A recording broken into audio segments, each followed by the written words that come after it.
ہم سے غلطی ہوئی کہ ہم ٹکڑوں میں بٹ گئے، ہم گروہوں میں بٹ گئے، اور اس کا نتیجہ کیا ہے؟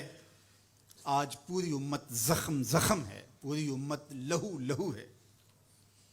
کہا تمہاری ہوا اکھڑ جائے گی اگر تم نے اللہ کی رسی کو چھوڑ دیا، تم نے رسول کے دامن کو ترک کر دیا، تم گروہی تقسیمات پہ یقین رکھنے لگے، تم نے 1.5 اینٹ کی مسجد کھڑی کر لی، تم تقسیم در تقسیم کے عمل سے گزرتے رہے، تم امت سے فرقوں سے جماعتیں، جماعتوں سے لابیاں، اور لڑکتے لڑکتے تم ٹکڑے ٹکڑے ہو گئے، تم کرچی کرچی ہو گئے۔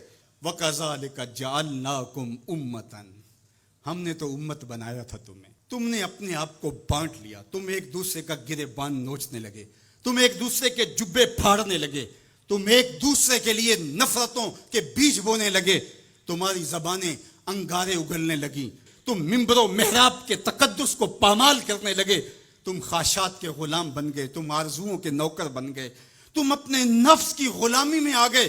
تم تو غلام تھے آمنہ کے لال کے، تم نے کب سے نفس کی غلامی اختیار کر لی، تم کب سے خواہش کے نوکر بن گئے، تم کب سے نفس کے بندے بن گئے۔ تم نے امت بننا ہے، تم نے رسول اللہ کا غلام بننا ہے۔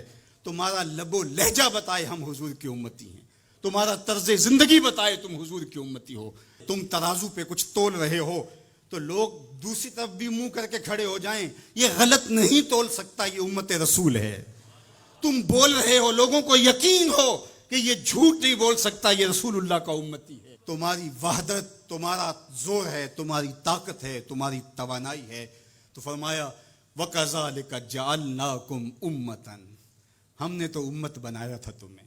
آج حضور کے قلب اطہر پہ کیا گزرتی ہوگی جب شام کی بچیوں کے منہ پہ تماچے مارے جاتے ہیں، جب بغداد میں حضور کی امت خانمہ برباد نظر آتی ہے، جب برما میں آری لے کر کے اعضاء کاٹ دیے جاتے ہیں، دشت لیلہ سے لے کے کندھار تک، غزہ سے لے کے کشمیر تک لاشیں ہی لاشیں بکھری ہوئی نظر آتی ہیں، بستی بستی کریا کریا، صحرا صحرا خون، امت والے امت کا ہے کتنا سستا خون۔ شام، قدس، کشمیر اور برما، کس کس کا احوال کہوں، ہر سو زخمی، ہر سو لاشیں، ہر سو بہتا خون، امت والے امت کا ہے کتنا سستا خون۔ آج امت لہو لہو ہے، اس پوری کائنات میں 1 انچ بھی جگہ ایسی نہیں ہے جہاں آتش و آہن برستا ہو اور وہ کفار کی سرزمین ہو۔ جہاں بھی خون بہتا ہے وہ بستی مسلمانوں کی ہے، جہاں لاشیں گرتے ہیں وہ گھر مسلمانوں کا ہے، جہاں عصمتیں لٹتی ہیں وہ خطہ مسلمانوں کا ہے۔ یہ ہمارے گناہوں کی سزا ہے جو ہم کاٹنے پہ مجبور ہیں، اور جب تک ہم امت نہیں بنتے تب تک رسوائیاں ہمارا مقدر ہوں گی۔ قوت عشق سے جب دہر میں اجالا نہیں ہوتا تو پستیوں کو بلندیوں سے بدلنے کا کرینہ آپ نہیں سیکھ سکتے۔ نام محمد کو تھام کر کے، امت کی وحدت کے تصور کو اجاگر کر کے، حضور کا پاکیزہ وجود جو امت کی وحدت کا ضامن ہے، اس سے بے لوث محبت کا رشتہ اور الفت کا ربط جب تک مضبوط نہیں ہوتا تب تک ہم ان مشکلات سے کبھی بھی نہیں نکل سکتے۔ 1000 فلسفے تراش لیں، 1000 منطقیں بگھار لیں، لیکن کوئی نتیجہ نہیں ہوگا۔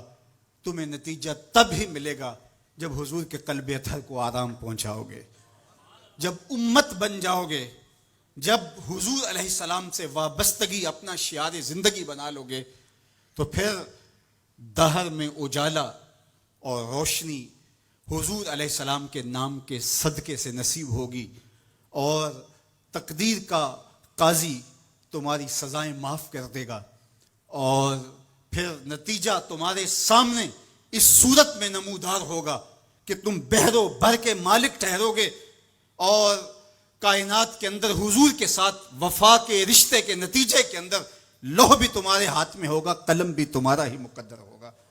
لیکن شرط یہ ہے کہ تم صحیح معنی کے اندر امت بن جاؤ. وَأَنْتُمُ الْعَالَوْنَ إِن كُنتُم مُؤْمِنِينَ. یہ میرے رب کا وعدہ ہے اور میرے رب کے وعدے سچے ہوتے ہیں